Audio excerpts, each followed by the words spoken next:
በፌዴራል መንግስት የገንዘብ ድጋፍ በ640 ሚሊዮን ብር ወጪ ተገንብቶ የተመረቀው የወራቤ ኤሌክትሪክ ኃይል ማከፋፈያ ጣቢያን ጨምሮ ከ1.2 ቢሊዮን ብር በላይ የፈጁ ሌሎች የተለያዩ የልማት ፕሮጀክቶች በወራቤ ከተማ ተመርቀዋል። ከተመረቁት ፕሮጀክቶች መካከልም የወራቤ ከተማ የወንዝ ዳር ልማትና ፓርክ፣ የዘሞባቴ ጤና ጣቢያና የተለያዩ የአገልግሎት መስጫ ማዕከላት በዋናነት ይጠቀሳሉ።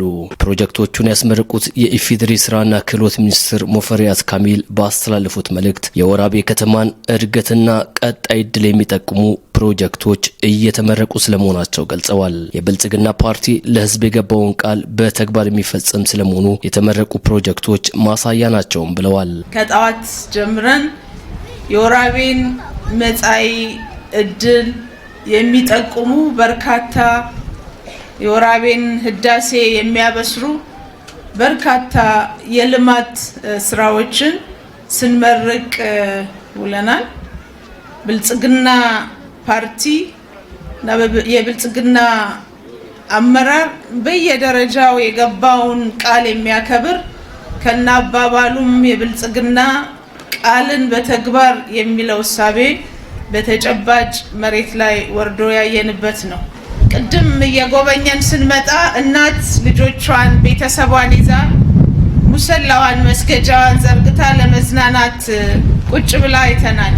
የብልጽግና ሐሳቤ እንደዚህ የሞቱ የነበሩ ቦታዎችን ስፍራዎችን ህይወት ዘርተው አገልግሎት መስጠት የሚያስችሉ እንዲሆኑ አድርጎ በሁሉም አካባቢ እየተሰራ ነው ያለው። በፕሮጀክቶቹ ምርቃት የእንኳን ደህና መጣችሁ መልእክት ያስተላለፉት የወራቤ ከተማ ከንቲባ ያሲን ከሊል በአጠቃላይ በከተማው ከ1.2 ቢሊዮን ብር በላይ በሆነ ወጪ የተገነቡ ፕሮጀክቶች ስለመመረቃቸው አመላክተዋል። ባለፉት 5 ዓመታት በማህበረሰባችን የልማት ችግሮች ላይ ትኩረት በማድረግ በኮንስትራክሽንና በማስፈጸም ዘርፍ ከ1 ቢሊዮን ብር በላይ ወጪ የተደረገባቸው የተለያዩ ፕሮጀክቶችን ለማህበረሰቡ ሰርተን ማቅረብ ችለናል። እኛም እንደ ከተማ አስተዳደር አዲስ አስፋልት የመስራትና ዛሬ ያስመረቅነው የወንዝ ዳርቻ ልማት የኮሪደር አካል በመሆኑ በትኩረት መስራት ችለናል። ቦታው የከተማችን ሳንባ፣ የነዋሪዎች እፎይታ፣ የልጆቻችን መጫወቻና የከተማችን አዲስ የቱሪስት መስህብ ሆኖ ያገለግላል። በዞኑ ከ28 በመቶ በላይ ህዝብ በከተሞች እንደሚኖር የጠቆሙት የስልጤ ዞን ዋና አስተዳዳሪ ዘይኔ ቢልካ ግንባታቸው ከተጀመሩ 26 ፕሮጀክቶች መካከል 21ዱ ስለመመረቃቸው አስረድተዋል። 500 ሺህ በላይ የሚሆኑ ህብረተሰብ ክፍሎችን ተጠቃሚ የሚያደርጉ 26 ፕሮጀክቶች ለይተን 20ዎቹን አስመርቀናል። 21ኛው ይህ ፓርክ ነውና እንኳን ደስ አላችሁ፣ እንኳን ደስ አለን። ይህ ፕሮጀክት በሀገራችን የተጀመሩና በተግባር የተመሰከረላቸው ያሉ የብልጽግና እሳቤዎች በወራቤ ምድር ማሳያ ተደርጎ የሚወሰድ ነው። ለከተማችን አዲስ ውበት አዲስ ገጽታንም ያላበሰ ነው። ያነጋገርናቸው የወራቤ ከተማ ነዋሪዎችም የፕሮጀክቶቹ መጠናቀቅ የከተማውን እድገት የሚያመላክት መሆኑን ጠቁመው ብልጽግና የሚመራው መንግስት ለህዝብ የቆመ የህዝብን ጥያቄ የሚመልስ እውነተኛ ፓርቲ በመሆኑ ድጋፋቸውን አጠናክረው እንደሚቀጥሉ ተናግረዋል። ለህዝብ የቆመ መንግስት ማለት ብልጽግና ነው። ስለዚህ ሊሉ መቻልኩበት ይሄ ቦታ ለማንኛውም ለግብርና ማይሆን የቀበሮ መዋያ ቦታ ነበር። ለሽንት ለመቀመጥ የሚያስጠላ ቦታ የኢባብ ቦታ ነበር።